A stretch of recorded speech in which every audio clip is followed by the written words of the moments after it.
नमस्कार दोस्तों, स्वागत है आपका हमारे चैनल पर, जहां हम आपको मनोरंजक और प्रेरणादायक कहानियां सुनाते हैं।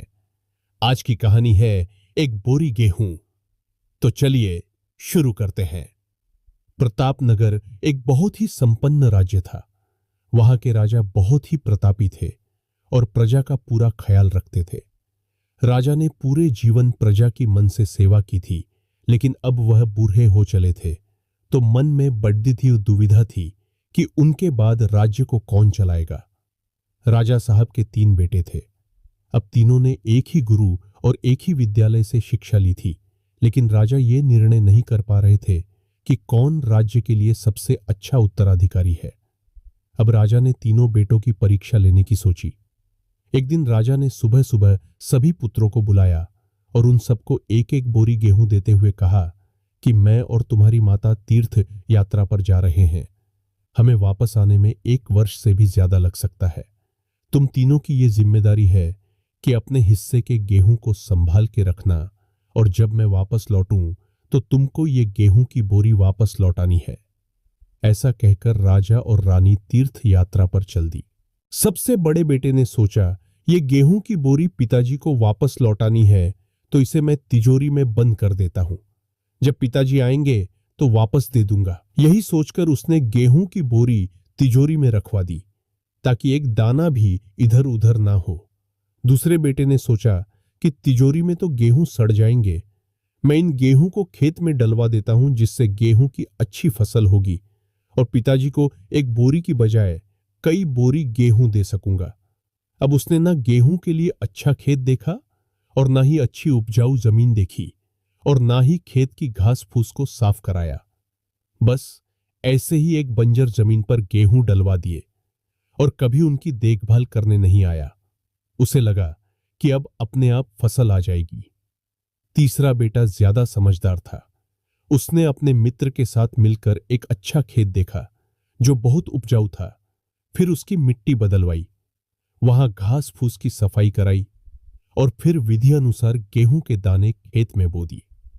पूरी लगन और मेहनत से खेत की हिफाजत की। समय पर खाद पानी सब कुछ दिया।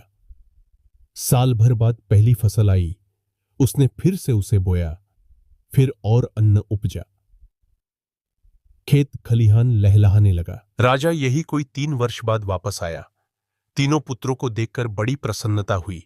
साथ ही मन में इच्छा थी ये जानने की कि बेटों ने गेहूं के साथ क्या किया। पहले पुत्र ने जैसे ही तिजोरी खोल के दिखाई, अंदर से बहुत बुरी बदबू आ रही थी। सब कुछ ढाकर राख हो चुका था। पिता ने कहा, ये अन्न है जिससे हम सबका जीवन चलता है, और तुम इसकी देखभाल नहीं कर पाए, तुम क्या राज्य संभालोगे। अब दूसरा बेटा पिता को उस जगह पर ले गया जहां उसने गेहूं को डलवाया था। वहां जाकर देखा तो जंगल था। बड़ी बड़ी घास फूस खड़ी थी। गेहूं का तो नामो निशान ही नहीं था। राजा बहुत नाराज हुआ और उसे भी राज्य का उत्तराधिकारी बनाने से मना कर दिया। अब तीसरा पुत्र पिता को अपने खेतों पर ले गया।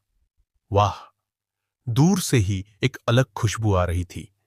गेहूं की फसल लहलहा रही थी। चारों तरफ हरियाली और जीवन था, और उस खेत से 50 बोरी से भी ज्यादा गेहूं उत्पन्न हो चुका था, और आज भी खेत में फिर से फसल खड़ी थी।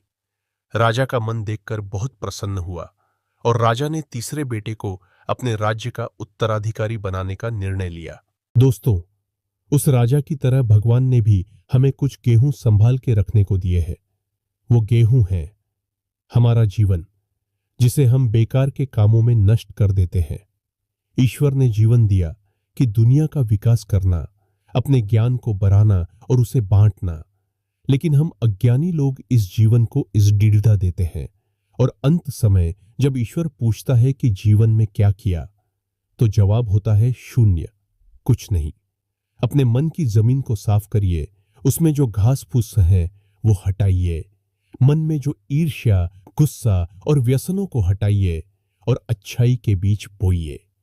फिर ईश्वर आपसे बेहद खुश होंगे। अगर आपको हमारी ये कहानी पसंद आई हो तो कृपया लाइक करें, शेयर करें और हमारे चैनल को सब्सक्राइब करें। हम ऐसी ही प्रेरणादायक कहानियां आपके लिए लाते रहेंगे। धन्यवाद।